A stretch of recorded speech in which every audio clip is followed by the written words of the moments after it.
on the planet Draenatha, a land of shattered light and winds that carried ancient whispers. Caliph Vorn, a diplomatic envoy from Earth, was spending the final days of his assignment at the Uthenvar Palace. He had no idea that tonight would not end in dull paperwork, but in a desperate escape that would upend not just a kingdom, but his very heart. A soft click broke the silence as the door lock disengaged. Caliph looked up from the stack of documents, his hand instinctively sliding toward the pistol hidden beneath the table. No one was allowed in his quarters at this hour. The door eased shut behind a figure leaning against it, as if she were bracing her entire panic with her spine. Her skin shimmered pale blue, like the sky before a storm, damp with sweat and glistening under a ceremonial silver robe torn at the shoulder. The slit in her gown ran dangerously high, revealing curves too delicate, too forbidden to be exposed in a place like this. "Don't speak," she whispered. "Just listen." Caliph rose slowly. The thin blanket slipped from his chest, revealing a body honed by years of soldiering. "You have 10 seconds to explain." She swallowed hard. "I didn't come to seduce you," she said, voice rough and cracked. "I came to ask for something far worse. Help me disappear." His eyes narrowed. "You're the betrothed of Varkal Rhine, the heir prince, aren't you?" "In title only. I never agreed to that engagement. My family sold me off in exchange for peace. But I'm all that's left of myself." Her eyes burned with a mix of rage and despair. "I chose you because you're the only one here who doesn't want to own me." "You sure about that?" Caliph smirked. That made her glare. He didn't take it back. "Saranthalia," she said, as if her name was a blade. "I disabled 2 of my own guards to get here. I have an access code, patrol schedules, and an escape route long forgotten by the royal bloodline. But I need someone who can fight. I need you." Caliph studied her for a few seconds longer, then slowly shrugged on his jacket. "All right then, runaway princess, lead the way." As she cracked open the window to check the route, Caliph silently slid the pistol into his belt. She turned back toward him, eyes still sharp with caution, but something in them had softened. "If we're caught," she said, "just say I seduced you. Say you were only a man." He stepped past her, his shoulder brushing hers. "If I have to lie, I'll say I'd die to protect you." She froze, as if unfamiliar with words that weren't coded in lust or contempt. A brief silence lingered between them. Then they left the room and plunged into the shadowed corridors of the royal wing. Beneath the cold stone tiles where sunlight dared not reach, 2 souls bound by fate began a journey with no way back. And even in that darkness, other fires began to burn, the fire of desire, of rebellion, and of truths that had never been spoken aloud. The corridors beneath Uthenvar Palace felt as though they had been carved from the very memories of Draenatha. Gloomy, cold, and so silent that Caliph's breathing echoed like a betrayal. Saren led the way, each of her steps deliberate, as if her whole life had been preparing for this very night. Her tattered ceremonial robe fluttered with her brisk movements, revealing thighs smooth as sand-polished stone, glistening under the flickering underground lights. Caliph followed closely behind, one hand gripping his gun, the other brushing along the damp stone wall, his eyes never leaving her movements, not just for tactical reasons. "This way," she whispered, then stopped before a massive mosaic depicting a 2-headed serpent coiled around a sun. She knelt, pulling back the moss covering the floor to reveal a hexagonal slit. She keyed in a code manually. There was no light, only the subtle response of ancient skin-sensitive sensors. "Tashari biogenetic tech," Caliph noted silently. "The kind never mentioned in any Earth Council report." A soft click sounded. The floor shifted. A burst of rusted metal and ancient dust wafted up from the open hatch. "Go down first," she motioned. "You just hacked ancient code and flashed your thigh at the same time," Caliph smirked. "All I get to do is crawl into a hole. Fair deal." She didn't laugh, but her eyes sparkled briefly. "Say one more word and I'll push you down." He gave a quiet chuckle, then dropped into the shaft. It was so narrow his shoulders nearly brushed both walls. Seconds later, her body slid down behind him, back and thighs pressed tight against him in the confined space. Her breath was hot against his neck, scented with strange herbs. "We're kind of close," he murmured. "There's nowhere else left to go," she replied, her hand gripping his shoulder for balance, nails leaving a faint imprint on his skin. Whether deliberate or not, he couldn't tell. When they reached the bottom, a long corridor stretched out before them, dimly lit by moss-covered bioconduits. Saren retrieved a black, feather-thin card from her robe and inserted into a nearby interface port. The door opened without a sound, as if the tomb itself had silently agreed to their passage. But as they rounded the third bend, she abruptly halted, her hand pressed flat across Caleth's chest. Footsteps. They both slipped into a shadowy recess between two moss-covered busts. Seconds later, the footsteps grew louder, two patrol guards speaking in deep dialect to Shari, their voices tense. Caleth couldn't decipher the words, but he could feel the intent. They were searching. For someone, likely for them. Saren didn't move. But when one guard paused, his gaze sweeping toward their hiding spot, she suddenly slid one leg up, pressing herself tight against Caleth. "What?" He barely got the word out before her legs clamped around him, her hips beginning a slow, rhythmic grind.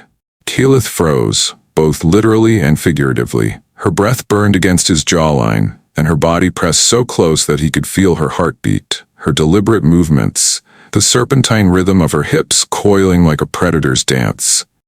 The guard peered into the shadows, squinting, then turned away. Even after the footsteps faded, Saren didn't let go. Her hand still rested on his belt, her gaze part wary, part something else. "You used me as a distraction," Caleth whispered, voice tinged with frustration and arousal. "And you didn't resist," she replied coolly. A short smile tugged at his lips. Nothing more needed to be said. They moved on, faster now, quieter. Until they reached the final room, an old cryo chamber, its deep sleep pods layered in dust, still and eerie like a technological graveyard. "Let's rest here," she said, pulling a biological reset kit from a slit in her robe and starting to disable the next section's tracking grid. Caleth sat on a rusted equipment crate, exhaling slowly.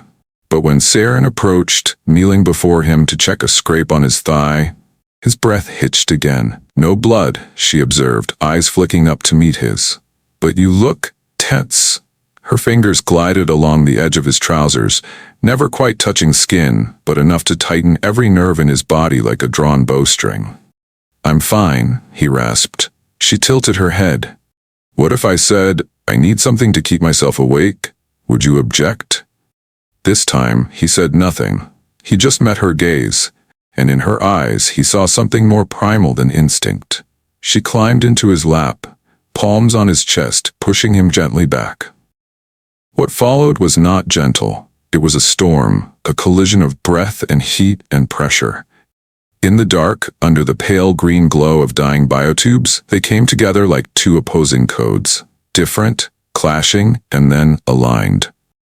Amid the frenzy of instinct and intimacy, Caleth and Saren didn't yet know that just a few corridors away, an alarm had begun to scream. A pursuit team had detected anomalous energy signatures from the cryo station. They were out of time. The heat of passion still lingered, but the bullets were already coming. The alarm didn't sound like a bell.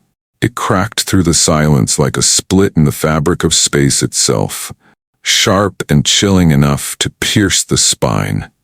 Saren shot upright from Caleth's chest, hastily pulling her robe back into place as her eyes flicked to the blinking tactical map projected on the cryo wall.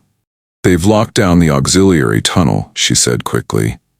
"We have exactly one route left, Maintenance Corridor E19, but it cuts through the plasma core control chamber. The most dangerous place in the entire palace," Caleth finished her thought, strapping on his ammo belt and standing up without bothering to put his shirt back on. "Sounds fun." Maybe they won't expect us to be that reckless, she replied. Caliph tilted his head, eyes glinting in the dark. Or maybe they're herding us into it, so we burn. She didn't deny it. They both knew. Choice was no longer a luxury. Run. Their footsteps thundered through the metal hallways, each echo pounding like a war drum. Caliph took the lead this time, compact energy rifle in hand, finger hovering over the trigger. Every corner they turned was a gamble. It could be empty, or it could be a kill box. They ran like their pasts were burning at their heels. When they reached the turn to E19, Caliph paused half a second. A magnetic shield had been raised across the entrance, glowing crimson with a pulsing warning. Plasma flux. Do not enter when active. The energy walls will vaporize anything that enters if not properly calibrated, Saren said calmly, her voice steady despite the tension. Caliph let out a dry laugh. Then we just have to calibrate them before they calibrate us? Exactly. She pulled a navigational core from her belt and plugged it into the interface port. I stole this access override from my dear brother. Let's hope he hasn't changed the passcode. The door slid open, shk, like the universe tearing at its seams. Inside was a corridor of spinning light, plasma conduits lining both walls, screeching like caged beasts. The heat was overwhelming, forcing them to breathe through makeshift filtration masks. With every step, sweat poured from their skin like it was trying to escape first. Then, boom. A small explosion behind them. A pursuit unit had breached the lower sector. We're not outrunning them, Caliph said, turning. You go. I'll hold them off. Saren spun around. No, we go together, or we die together. Don't be stupid. You promised to protect me, remember? She stepped forward, pulling a short plasma blade from her hip. Its violet edge shimmered ominously. I don't need saving, Caliph. I need someone who fights beside me. The words, sharp, cold, and true, cut deeper than any blade. He didn't argue. When the pursuers arrived, 4 soldiers in dark armor, equipped with advanced weaponry, Caliph and Saren were already in position. The battle was fast, brutal, and ugly. Caliph took down 2 with compressed energy bursts, the shots shrieking through the charged air. Saren, fluid and lethal, slipped behind the third and slashed his throat. Black blood spraying across the plasma-lit walls. The last one panicked, missed his shot. But before he could turn, Caliph's third round embedded cleanly in his forehead. Silence fell, except for their ragged breathing. The corridor now reeked of ozone, blood, and burned flesh. Caliph slid down against the wall, sweat pouring from his brow. Saren collapsed beside him, shoulder to shoulder, their hearts pounding in synchrony. There was no longer a line between rebel and soldier, only 2 beings who had survived together. She rested her head on his shoulder, eyes fluttering shut. I'm tired. Caliph gently tightened his grip around her. I know, but we can't stop, not yet.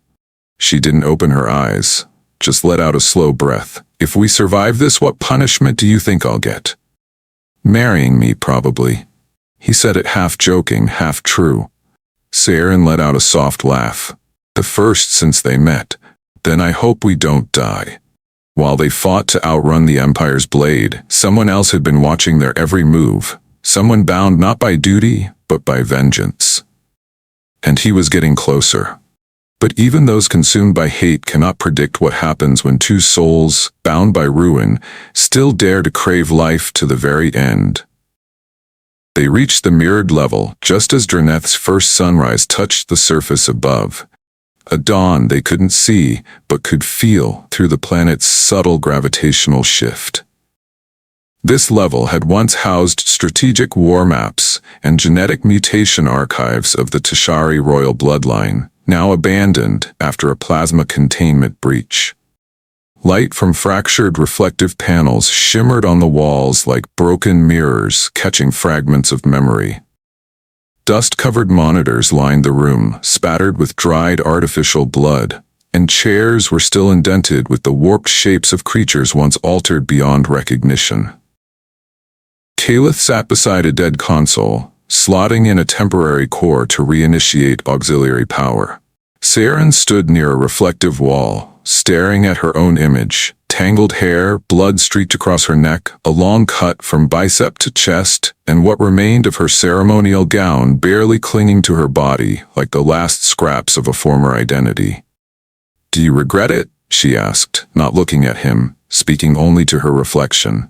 "Helping me?" Caliph looked up, the flicker of a screen casting cold light across half his face. His eyes gleamed like tempered steel. "I used to," he said, "for not shooting you the moment you walked in. But now I feel more alive than I ever have." She turned slowly. In her eyes there was no longer just the image of a betrayed princess. There was the fire of a woman, angry, vulnerable, aching, and brave enough to love even when it might cost her everything. Saren stepped between his knees. "If we die today," she said softly, "I want to be sure of one thing." "What's that?" "That I was ever truly me. Not a pawn, not a bargaining chip, not a symbol, but a body, a mind, and a flame." Caliph wrapped his hands around her waist, gently pulling her closer. "Then let me be the fire you burn in one last time, if that's what you want." They kissed like words had become useless. She climbed into his lap, fingers trembling as she slipped away the last piece of fabric. There was no light except for the ethereal glow of the emergency core. But in that darkness, emotions became sharper than daylight. Their bodies came together, not rushed, not violent, but slow, intentional, as if every movement was a final choice before the end. Every brush of skin was an answer to questions they dared not ask. Every quiet moan was a declaration of rebellion. "I am myself, and I choose to love, before there's nothing left to love." After the heat ebbed, Caliph rested his head against her chest, listening to her heartbeat.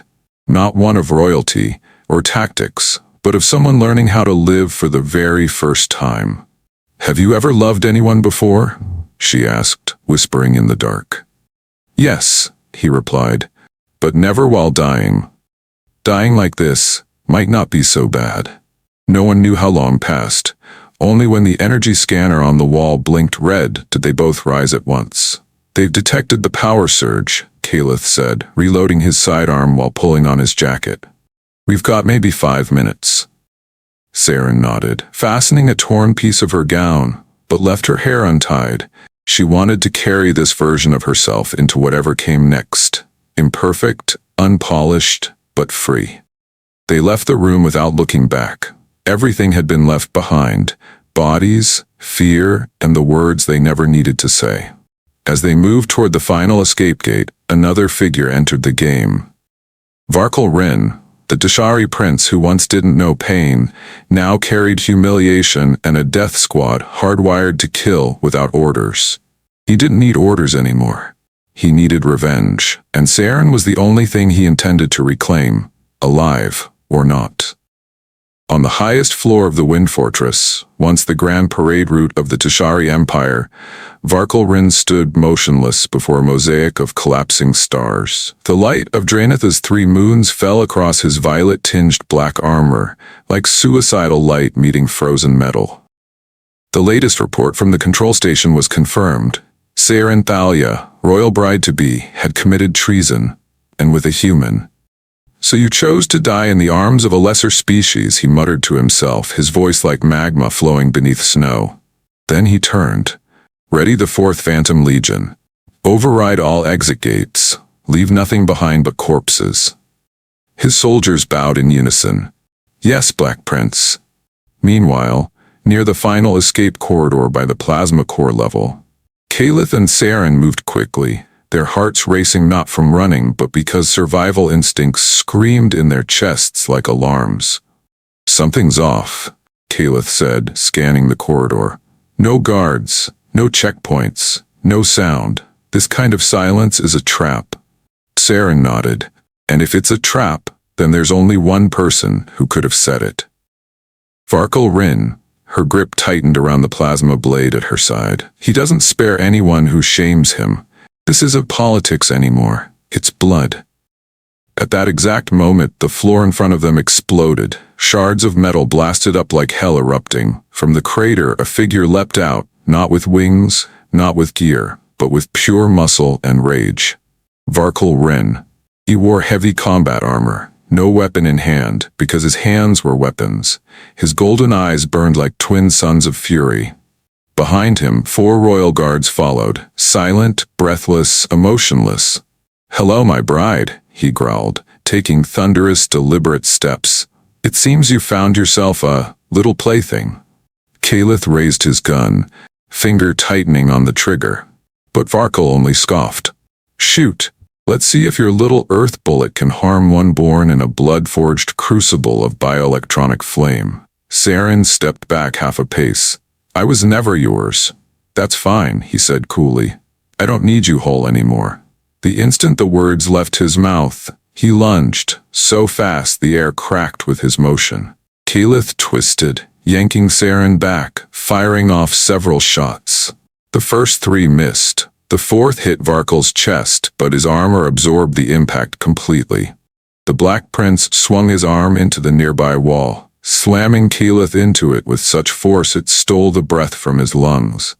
Saren screamed, charging in, slashing with her plasma blade. But Varkol caught her wrist midair, twisting her arm behind her back. "Still foolish," he whispered against her ear, "and still fragrant, like the first time I tasted you." "Get off me," she shouted, kneeing him hard in the groin. He stumbled back, a single step, but enough for Caliph to rise, jammed the gun against Varkol's neck, and pulled the trigger. Boom! This time it was a core-piercing round. It punched through the armor, tearing into flesh. Varkol staggered, dark blood spilling from his shoulder. He didn't fall. But the look in his eyes changed, no longer mocking, now murderous. "You'll die slow," he snarled. Saren threw her blade toward him and yanked Caliph into a narrow service tunnel, an android maintenance shaft. They dove in, and the door slammed shut behind them. Darkness. Breathing. Each other's warmth. They were wounded, hunted, betrayed. But ahead of them was the last functional ship. One final chance to escape Draenith. All they needed was one breath, one leap. One final decision. And love would have to choose, to flee or to sacrifice. The maintenance corridor led them to the lowest level, where no one lived, where only rusting machines and erased memories remained.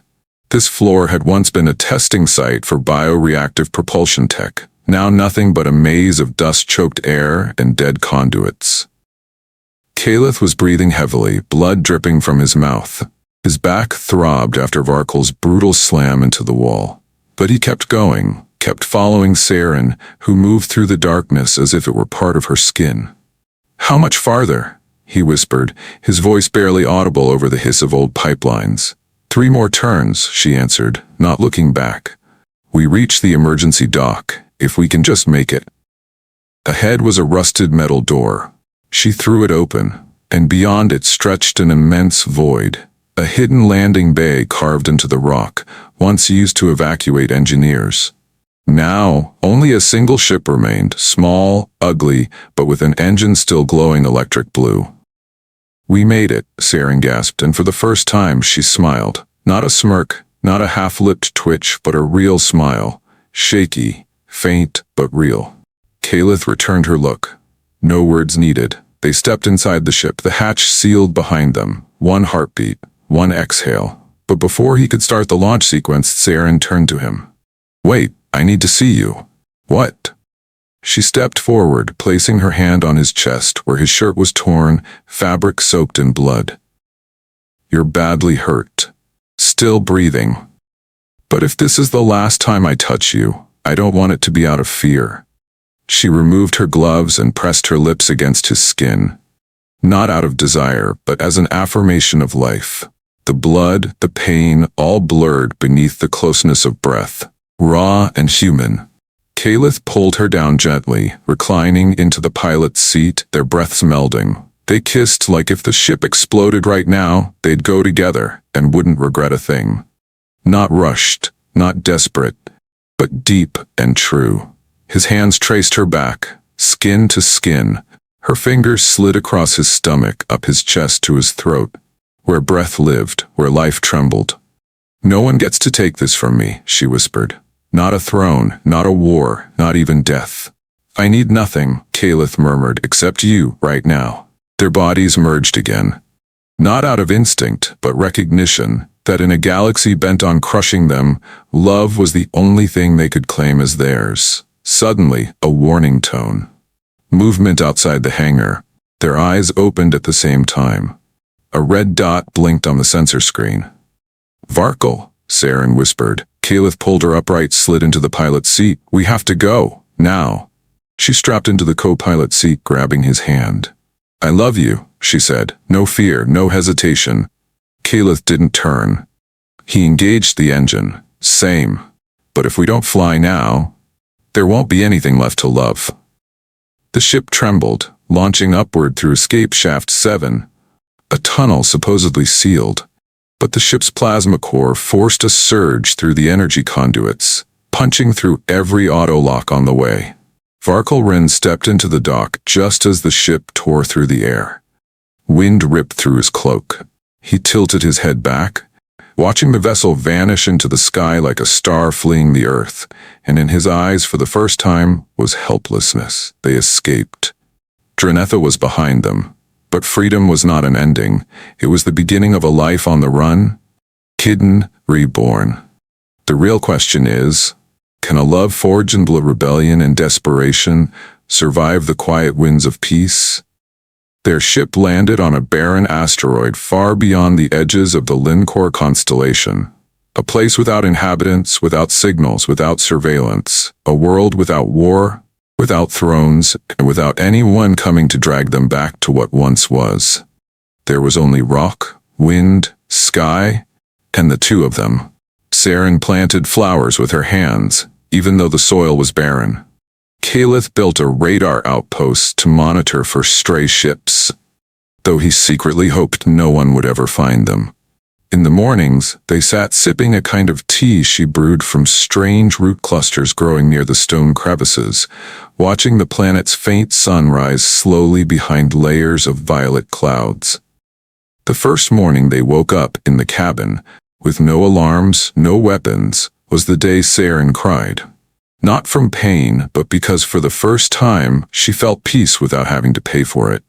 Caliph held her from behind, pressing a soft kiss to her shoulder. I'm not a princess, she whispered.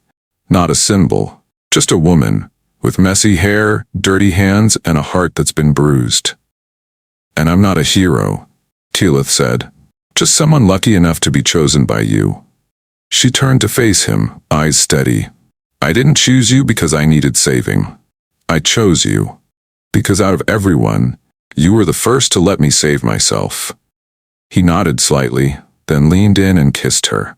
Not in urgency, not in hunger.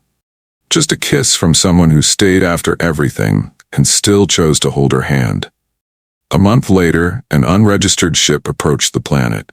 Caliph activated the radar, but when he scanned the core signature, he gave a soft chuckle. It's the Earth government, he said. Maybe they figured out we did the right thing. Saren was quiet for a moment. They're here to arrest us? No, he replied. They're here to offer new identities and to ask questions. What kind of questions? Like how a diplomat and a rogue princess survived when everything said they wouldn't. Saren smiled, slowly, brightly. We didn't survive, she said. We were born again. Years later, a child ran barefoot across the planet's lavender sands, its skin carrying the warm tone of Caliph and its eyes glowing the soft blue of Saren. It called them by two different languages, and they understood both through the heart. They no longer ran. They no longer remembered the exact day they escaped Drenetha, but they remembered each other's heartbeats, each breath, each promise whispered in the dark. Freedom isn't about being unknown to the world. It's about having one person who, even if the world forgets, remembers exactly how you loved.